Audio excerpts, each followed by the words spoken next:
Hello and welcome to this week's episode of Fratello Talks. I'm your host Nacho, and today I'm joined by RJ and Lex. And we're going to be talking about watch brands' involvement in sports. Yeah.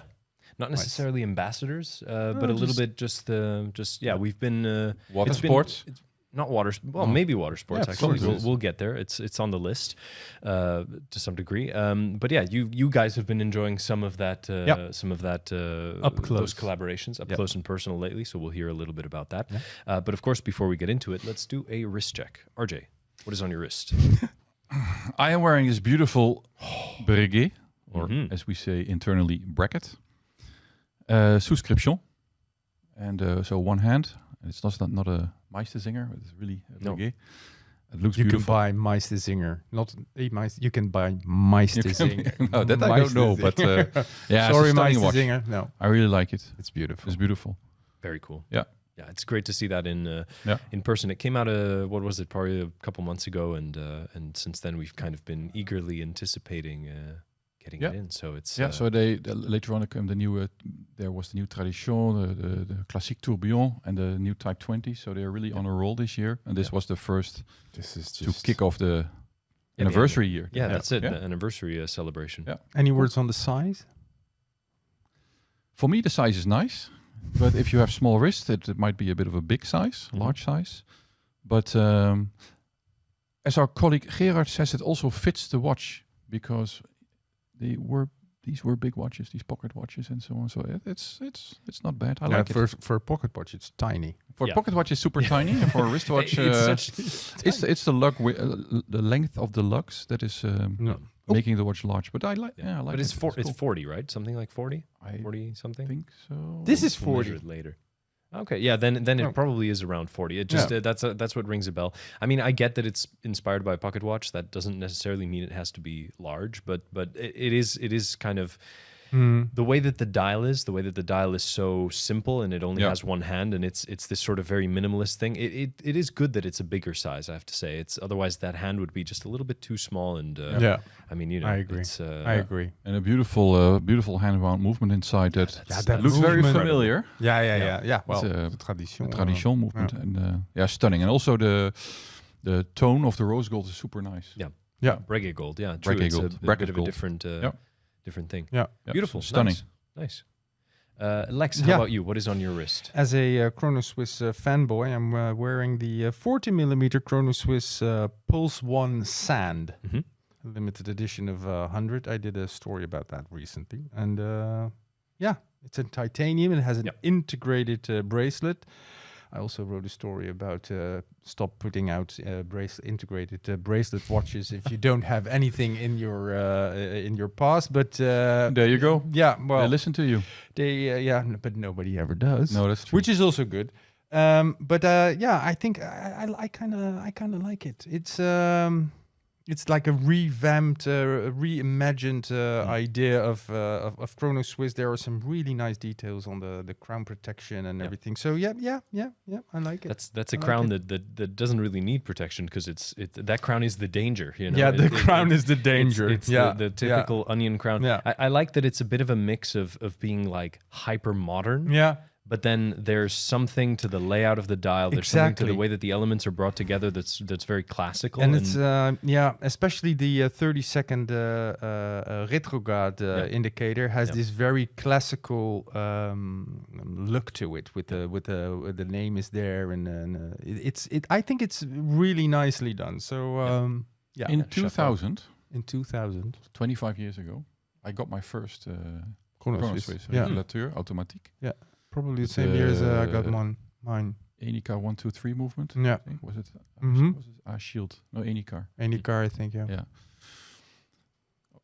Or 122. Caliber 122. I don't know. It was a Chronoswiss, the automatic one. The first ones were hand-wound. Yeah. And then later came the automatics. Anyway, I was very much a fan of Chronoswiss at the time. Me too. So I thought, man, I'm going to try to see it as more people who like it. Yeah. So I started chronoswissforums.com. You did? Yeah. I was And not aware. And there were quite a few people on there that really were into Chronoswiss and look what I have and showing their watches. And but then I got a letter from Chronoswiss with some legal threats. Don't do this. And I said, well, Really? screw this. So I quit. Yeah, so there was a bit of But you could have been you had the Panaristi and Pre-Speedy Tuesday, man. The Omega forums, Yeah. the Rolex. The Chronoswiss. The Chronoswiss. Chronoswiss. Wow. No, yeah, but I still have my Time Master. We'll never ever sell that humongous thing. I think they we'll really never buy it. make some cool watches. Yeah, and there's still a few people. There's also, I think, more or less our generation. Sorry that you're much younger than I am, but like Bernie, Elizabeth Durr has one. They all love their Chronoswiss. Yeah. Well, you guys are talking about the year 2000. I mean, I think back then I was 7, so I was. Yeah, well, that's not my problem. Yeah, no, but I wasn't starting forums or wearing Diaper watches. forums. Right? No, the diapers with 7. The Pamperisti. Pamperisti. My God. Anyway, no, but it's cool to see that the brand is still shaking things up. I think this is a nice modern Chronoswiss. Yeah, So and it looks well made as well. yeah. And at 40, it's a good size. Yeah, it's a good size. The bracelet is amazing, actually. It's, good watch. Anyway. Very cool. Yeah, what are you wearing? Yeah, so in keeping with the hot horology theme of the day, I'm wearing my Citizen Promaster Aqualand JP 2000. This is the it sounds like an attraction in an attraction park. Yeah, like in a theme park. Exactly. With a shark bracelet. But this, I put it on a shark mesh bracelet. It did involve a little bit of Dremel chopping through it with a Dremel.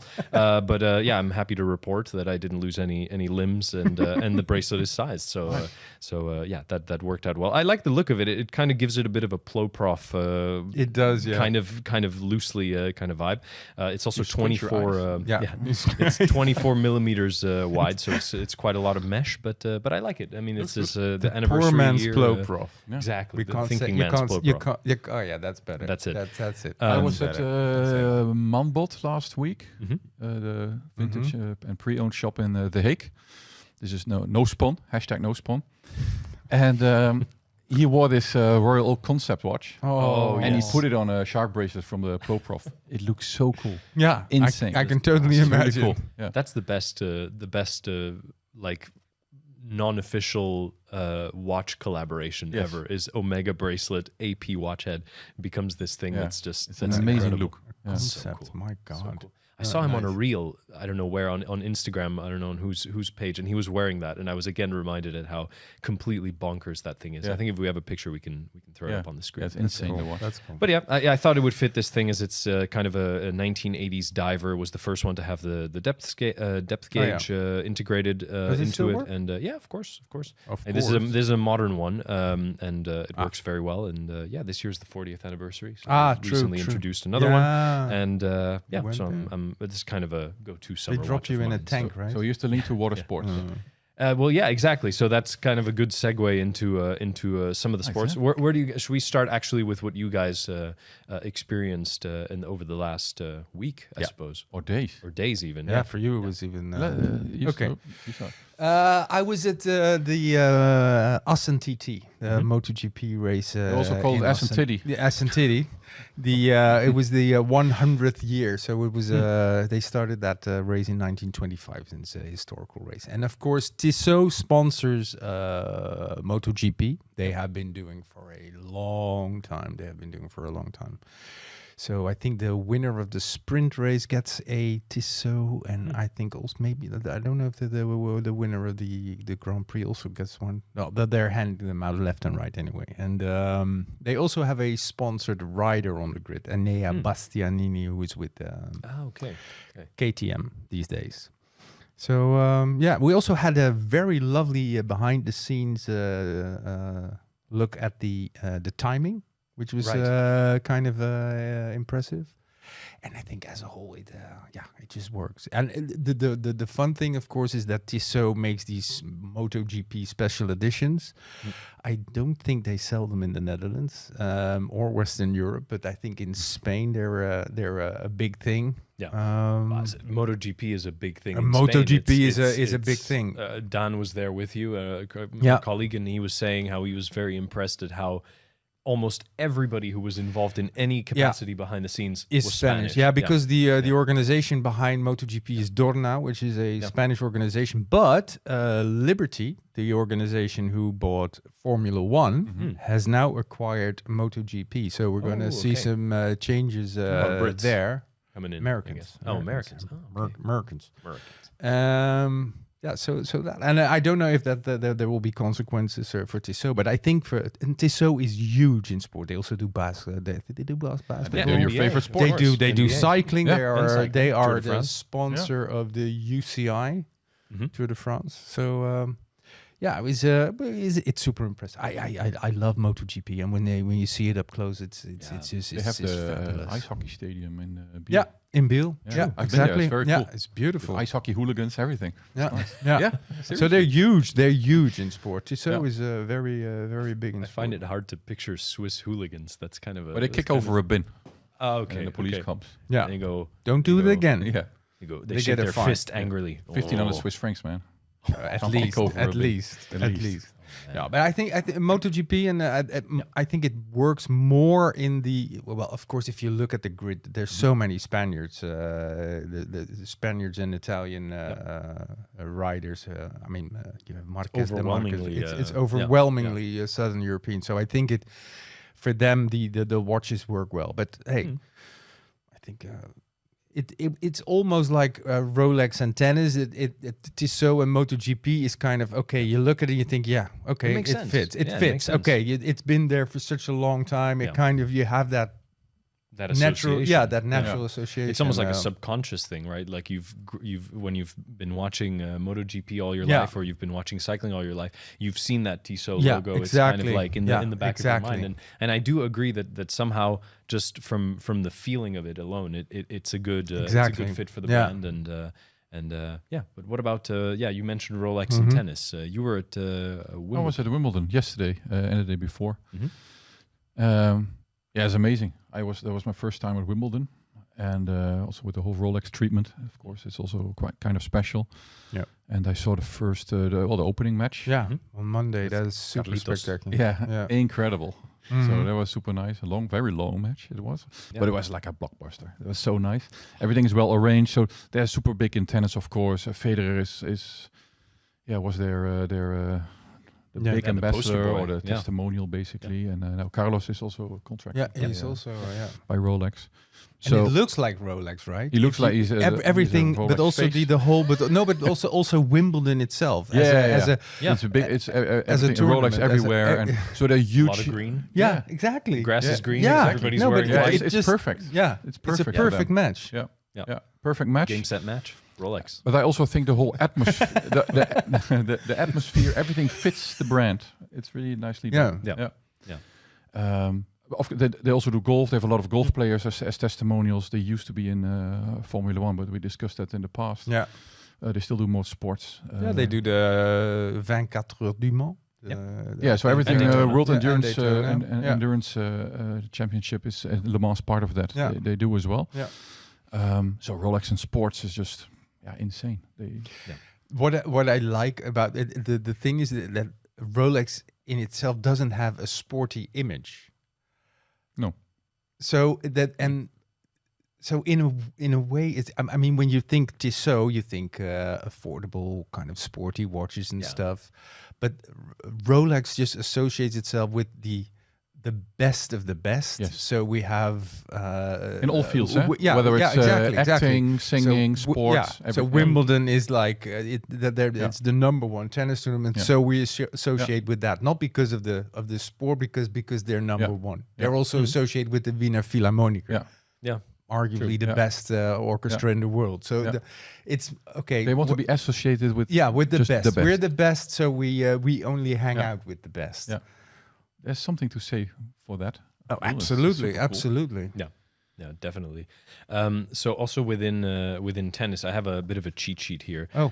We've had also other brands involved, but more in like individual endorsements of players and in some case former players. I mean, for me, a big association when it comes to tennis is obviously Richard Mille.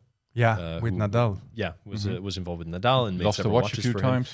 Yeah, there was his watch was stolen in Paris, I believe. Yeah, and, in the twice. locker in Yeah. the locker room. So there Yeah. was. I think and then it was a. promptly returned, I think, because the I think it person was a who- setup.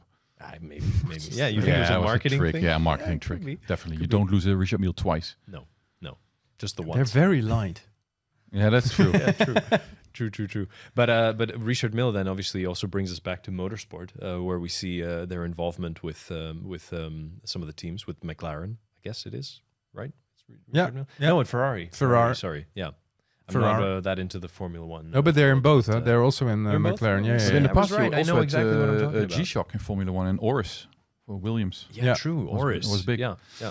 And very long time ago, Longines was involved in Formula One. But Richard Mille is also in cycling. Yeah, exactly. I was With gonna say. their sponsor of UAE, so they Right. because now when Tadej Pogacar wears a Richard Mille, but Mathieu van der Poel Mhm. has a more or less or a personal contract. Yeah. Yeah. Which It's is interesting how also watch interesting. brands kind of approach it in that way, where you have something like, going back to a brand that we spoke about a couple weeks ago, Hublot, who are official timekeepers for UEFA, for the what is it for the women's the FIFA World Cup and the the FIFA UEFA World Cup. Euro Yeah, yeah, Cup, yeah. right? So they do official So timekeeping Djokovic for was both. first Seiko and now Hublot, right? Yes, Seiko, Yeah. exactly. He Yeah. switched. Yeah. Yeah. But you Till see that more often. 2023. So Yeah. what I found interesting is that McElroy, for example, he used to be AP Okay. in 2010, 2011, I think. And at some point he switched to Omega Yeah. because they're also big in golf. And so sometimes you see that these people hop over Federer before Rolex. Mhm. Rado. No, Maurice Lacroix. Oh yeah, Maurice Lacroix. Oh, yeah. okay. Okay. Yeah. Yeah. Yeah. Interesting. And I think these partnerships are there for a long time because there's this Yeah. wonderful brand name called Pontiac. I don't think it's still there. I think that was one of the first brands that supported a cyclist. Yeah. He drove off a cliff, I think, right? He made a huge wearing the yellow jersey. He went off a mountain, Oh, Mount, yeah. and he was like a flower in a field of in a green field, and his heart stopped beating. But his Pontiac his kept ticking. Yeah, That kept was, they ticking. used it as a slogan, actually. Yeah. Yeah. Yeah. It's, Was it a Belgian brand, Pontiac, or Pontiac, Dutch? I don't even know. I I don't know. I can do a story on that because Yeah. I think It's like someone half dying while wearing your watch. It doesn't seem like something you'd take advantage of yeah, for marketing. It's a little times bit were like different then. that Yes. Bernie- Times the were definitely Bernie different. Eccleston Bernie Hublot Ecclestone would thing. blow. Yeah, but what I sometimes also wonder is if we're talked about Richard Mille and their involvement in cycling. So you're involved in so this Emirates. So it's a Middle East brand. There's a lot of money there, and but what do you get out of it if you sponsor Mathieu van der Poel? What do you get out of it? I mean, those are Exposure. a little bit of exposure. But what I with Tudor, that there seems to be a little bit more strategy behind the whole thing. They're going all in, it And seems. With, exactly, cycling. because so they start their own. They sponsor a cycling team run by Fabian Cancellara, and then they do timekeeping for different events. They do the timekeeping of I think the Tour of Flanders now. They do for instance, they also do the Giro. And now they got invited to do the Tour de France. So so they're growing and growing, and they're. Should Tissot be scared of Tudor in terms of their Tour de France Both sponsorship? start with a T. That's true. It'd be very easy. Yeah, but to the just, the keep price, the same logo. I don't think so. I don't think so. But they invested heavily, Tudor, in not just the team, but now also with the timekeeping of the races. Most of the big brands are in. Omega does Olympic Games. Yeah, that's for many years. Yeah. Seiko does athletics. Yeah. So they have even that little yellow exactly. clock. But I think with Omega, it really works. Last year in Paris, they showed these Aquaterra ultra lights everywhere. Oh yeah, and they really sold them during the Olympic Games. Oh, the Mondo Duplantis. These 50K watches. What is it? Yeah. So it really works. It helps for the brand in general because everyone sees Omega timing, or with the athletics you see Seiko timing, and with Formula One you used to see Rolex, now Tag Heuer. So I think it's really in your face. But then if you also strap your watch on athletes, they have their own fans, they have their own exposure. Yeah, it's of course, like oil stain, right? It goes everywhere. Yeah, it's amazing. I mean, athletes are celebrities these days for the most part, rightfully so. And so it becomes a little bit of a relationship with them. But what I find more interesting is actually this association with like a sporting event or sport in general. I think that's kind of interesting, especially because in some cases there is there's an intrinsic bond with timekeeping and sport. Of course, it's like for many sports. There's few sports actually where maybe darts where timing is not that important. I don't know if timing is important in darts. Full disclosure. No, it's not. No. But okay, perfect. You'll let us know in the comments, all the dart enthusiasts. But it's yeah. I mean, whether you're trying to run the fastest 100 meters, timing matters. Even chess. Even chess. Kasparov was wearing an AP. Yeah, there is even a Garry Kasparov. That AP is called a Kasparov, this chronograph with the blue dial. Yeah. The funny thing is that Hublot is big in football now. Yeah. Timing in football is very basic. Yeah, you have to count down from 45 twice. It's really not that complicated. But what I found absolutely marketing genius, that was under Biver, is that at a certain point they thought, what, we're gonna sponsor that, and the UEFA headquarters is in Nyon, and so is Hublot. Yeah. So I thought of this the other day when I cycled past the UEFA headquarters, and I thought, so maybe it just went like that. He just drove over and he said, you know what? And apparently it also, that sponsorship deal, the initial one, was really cheap because nobody ever thought of that, sponsoring this functional we're doing, object. so number 9 out, number 11 in, and we have 3 minutes of extra time. Yeah. And I think also at that time, people were watching the television and they saw this Hublot and they had no clue what it was. Yeah. The average football fan had course, no idea, but they just kept on doing it, kept on doing it. And now they're huge in football. Yeah. What are some of the also like interesting ways in which brands make themselves present in sports that you guys appreciate? Like, in Wimbledon, you always have the sort of the date just, I guess it is. The clock. You see the clock. You see, but as well as obviously like logos are the most obvious thing, or the little on TV where you have the layover or the overlay where you have the logo next to the ticking clock. But I think that there's some interesting things, like Tag Heuer did the big Formula One with the bezel and everything on the thing. Well, I think sailing. You have regatta watches. Yeah, true. I think that's super cool. Yeah, Omega does that quite a bit as well. Yeah. Time you Panerai you hardly was all see big them anymore. Luna Rossa stuff. Yeah. Yeah. That's interesting. I have a couple more here. Obviously, with we mentioned with Rolex and Longines horse jumping. Yeah. That's also we were there last year, right? The Longines, the whole elegance is an attitude, and then you sponsor horse equestrian sports kind of seems Rolex right. does the same. Yeah. I also had interestingly, Citizen were the timekeeper of the U.S. Open from 1993 to 2017. Oh my! Which I never ever noticed. Yeah. So sometimes it clearly doesn't work. So someone messed up. That's a long time to be timekeeper. Apparently, it's one of the longest timekeeping associations in all of tennis. So it's longer standing than Rolex and all the other. It's also the most unknown sponsorship. There you go. We Fantastic. also have in surfing. There's a Breitling and Tudor are also involved, but that's about as deep as I got into that. Tudor also sponsors Alinghi, the Geneva-based sailing team. Yeah, Alinghi was in bed with everyone. That's true. AP. Panerai. Was there an Omega? Yeah. Panerai, I don't know. AP. Panerai, Alinghi? No, it's Omega, always been AP. Emirates New Zealand, Omega. Yeah, also Alinghi. Yeah? Yeah. Okay. And AP as well. Yeah, AP I know for sure. What do you guys think would be a hypothetical sport and watch brand Hockey, field thing that hockey. you'd like to see? Ice hockey is Tissot. What would be the brand? I think field hockey could also be Tissot, but Gégé Lecoultre. It's basically polo without the horses. polo without the horses is field hockey. That's correct. So it should be Gégé. No, but It shows how much I understand about both of those. No, but I think it's also about the audience, right? Yeah. Well, then it kind of matches. Yes, yeah. That's why Gégé is not a bad idea. Or You could flip it. I wonder why not. They didn't tap into it yet because it's becoming bigger and bigger worldwide. If you look at the Olympics, I'm thinking. Darts. Darts and gold Breitlings. Yeah. Only gold Breitling. Only gold Breitling. Breitlings. Only gold Breitlings. That's a good one. Yeah, it keeps the balance a little bit. Yeah.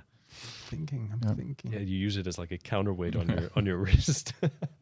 Bowling and Cuervo y Sobrinos. Sí, claro. Yeah, why not? Why not? Can we match a Thinking of sport my favorite to Cuban Jacob bowler. and Co? No, I was. Yeah, K1 fighting Yachting. or something. Okay, one, yeah. No. Oh, amazing. Could do. What if you had to give Cartier a sport? Yeah, exactly. Boule. I was. What? Boule. You know the Boule. pétanque. Pétanque. Yeah, I was actually thinking. Fencing. What about? Fencing, yeah. I was thinking about chess, and I thought, why wouldn't Patek be into chess? Yeah, Patek's not doing any No, sport. they don't No- do sports. And no ambassadors, No. except Thierry Stern himself. And Oh yeah, what would Berger be? is not doing sports. We didn't even talk about the IWC. Oh yeah, true. Talking about Formula One sponsorship, Yeah, team sponsorship. and then even a movie. Yeah, haven't seen it yet, but we'll do next week, I think. That's also. I think the match between Mercedes and IWC yeah. is fantastic. Yeah. I It mean, works. It's, It's one of the few car brand watch connections that work. Chronoswiss, the watch you're wearing, they matched up with Spyker in the past. Yeah, true. And they even had lovely watches. The half lume, half black, 24-hour. The Spyker cars watch. were also nice, but it was not a long life. Spyker Squadron. I saw. I had a talk with a friend about Spyker, and we looked them up. How much a Spyker would do a C8 La Violetta? And Almost 500,000. Oh, So wow. we quickly abandoned the idea of. adopting one. Not even Yeah. as a timeshare. You do 6 months, 6 months. Yeah, no. Lovely. Basketball's also Tissot. Yeah, Right? but also Maurice Lacroix, I think. Oh, Yeah, yeah. exactly. Our basketball expert Yeah. behind the camera is letting us Yeah. know. Yeah, and of course G-Shock also has a lot of involvement in True, yeah. skateboarding. Yeah, skateboarding. True. Yeah. So because now we only looked at the more traditional sports, but there do you also think that some people are upset by it? Because a lot of people are upset about many things. We see that sometimes. definitely upset? But would this upset certain watch fans that An involvement in with an involvement with sports or I think as a potential Tag Heuer buyer, I would be a little bit upset if I heard the obscene amount of money Louis Vuitton paid to be sponsoring. it has to come from somewhere. of And it course. yeah, exactly, Formula One, and then it has to come from somewhere, and then you see the new Formula One watch with the solargraph movement, and you think, okay, I'm clearly paying for that. But- I'm clearly paying for But this. just to play devil's advocate, right? And I'm Please not do. saying Please do. I'm not going on record as saying that price is correct without any criticism, but that is still their most, let's say, entry level offering in the catalog. That Formula yeah, but One. they're the entry just got they raised the bar a little bit. Definitely raised But the bar. but sometimes I do think that sometimes people would be offended if they heard how much money is involved in sponsorship. Well, and I mean, for example, when you look at UEFA and the World Cup and some of the stuff that happened in Qatar and all that Yeah. stuff, I mean, there's definitely people that are critically minded about that and that might then, Yeah. by association, think that brands that are involved are also, I mean, I think that would be the only way. It would be if there's like a sporting association or a sport that is, like potentially, And there's also always a risk if you sponsor an athlete that he totally messes Does up. stuff. I mean, the But Tiger that's Woods true. episode is Yeah, but quite the kind tennis of player, famous But for that. Rolex took him back basically. And then already. Rolex took def- him back. yeah. That was a class act. That was a class act, Mm. definitely. But I think that would be potentially the only way. I don't know who's doing timekeeping for bullfighting, but probably nobody. I can imagine. They No. should probably just stop doing that altogether. And there was Where also Sigurinos again. there was also a watch brand once that was named after the sport. Camel Trophy. Oh, yes.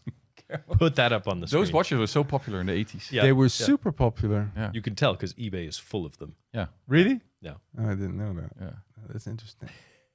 Did you ever consider buying a watch because of an athlete or a sport? No. Yes. Yeah. No. What? I really liked the Seamaster Aquaterra PGA version. One of the first they did. It had a black dial and a green second hand. Mm-hmm. And it still had the all brushed bracelet top of my head. So it was one of the older ones. Mm-hmm. I was very close to buying it. I saw it in a boutique in Italy. It was on a holiday. I think it's super cool, and I also liked the green hand and the relationship to PGA. I think I try to play golf myself, and I think it's a nice watch. And if I'm visiting a golf event with Crans-Montana, for example, you get this itch a little bit to buy an Aquaterra Golf Edition. Yeah, I think when you have personal involvement in a sport, then there can be that temptation to be like, if there's a watch specifically made for your sport. I mean, Lex, I know, is saving up for a Richard Mille since he's an avid cyclist. So you can start with a Camel Trophy first. Exactly. Yeah. Okay. Why not a Tudor? But have you been tempted? Yeah, exactly. That's it. I know that you like the Tudor, the carbon chronograph. Black one. Yeah. What's your favorite? What's your favorite? The standard version with the red accents, the pink version for the Giro? The pink, I love the pink. The pink is amazing. But I actually, I when I was still mountain biking, I did downhill mountain biking, which is not that dangerous in the Netherlands, but that's why I did it. I bought a Swatch Sean Palmer, who was he was a snowboarder and a downhill mountain biker. And later, when I went back to road cycling, I bought it was a Nike watch, and it was linked to Lance Armstrong. Okay. Did it had a yellow rubber strap that said Livestrong on it? No, remember those? Yeah, I do remember the Livestrong, but I never had one. There was a titanium watch. It was not that bad. But the Sean Palmer also had the chip, so you could activate the ski lift. Oh yeah. I think I saw one in the museum. So it does. It did work then, and I have to say that that Tudor, the carbon cycling FXD, that's a good one. I also really like the new yellow one. The actually, Bumblebee. it's and I wrote a story once that I don't like black and yellow, but this one looks pretty decent. But cool. the pink one is my favorite. The pink one is my favorite. Nice. I would. I think a lot of people do in the end. I think that's the thing, right? It's like people who do Ironmans or whatever, they probably look at the Breitling Ironman editions, and people who run marathons, right? They maybe look at Norcane. They sponsor some marathons and they make some marathon themed people watch watches. Le Mans. They buy a Daytona. Yeah, exactly. But I think when they have personal they get on the involvement, wait it's list. maybe more of a motivation. I think that Le Mans Daytona, they could, it could exist in a vacuum and people would want it. Yeah. I mean, it's just a great watch. Yeah. Cool. Yeah. Nice. Well, but would you buy a watch because of a certain player? Not anymore. Except Jean-Claude Killy. Yeah, exactly. Yeah, I don't think anymore. I wouldn't mind a Nadal, Richard Mille though, but and the Breitling did for the cyclists, the two Italians. Was it? Bartoli Jacopi. Yeah. I thought they were a little bit too gimmicky for my taste. Okay. But what I do like about the Tudor is that it's not too gimmicky. It's but is it linked to a cyclist or to the team? No, it's more linked. It's more to the race. Yeah.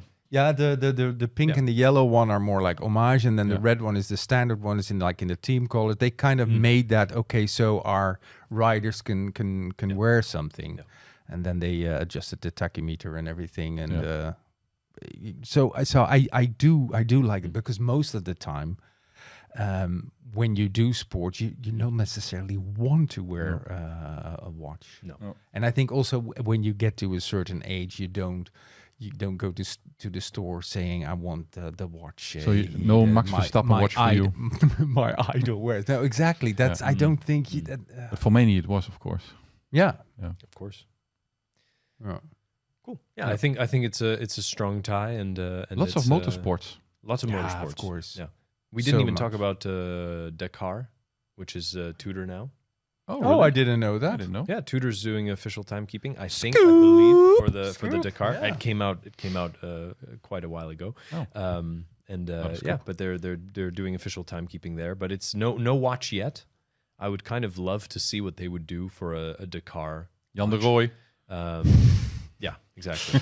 You can wear in your truck. A sand-colored, carbon-cased FXD. I really like those vintage BMW R80 motorcycles from Dakar. They were so cool. Yeah. With the BMW watch. What was the celebrate? The Belgian, the small Belgian rider who had to get on a little stool to get up on his really tall BMW bike? Helmut Lotti? No, but close. No. Gertje! We can find that. No idea. And anyway, okay. Well, let's put a pin in it there and maybe revisit the Paris Dakar. We'll look into it if they come up with yeah. Cool. Perfect. Watch. Hey, well, that was a fun one. Let's get to our comment of the week, which comes from Extreme Mike. I don't think that's Mike Stockton. I think can be very extreme though. A more extreme Mike. And he says, obviously referring to our Hublot episode, he says, Fratello x Hublot collab coming soon? Question mark. Absolutely. You never know. I have the sketches in my phone. You want to see them? Yeah, but let's end the podcast first, and then you can show them to us. Perfect. All right. Well, share with us in the comments your favorite watch brand / sports or sports person link. And of course, be sure to tune in next week for another episode of Fratello Talks. See you then.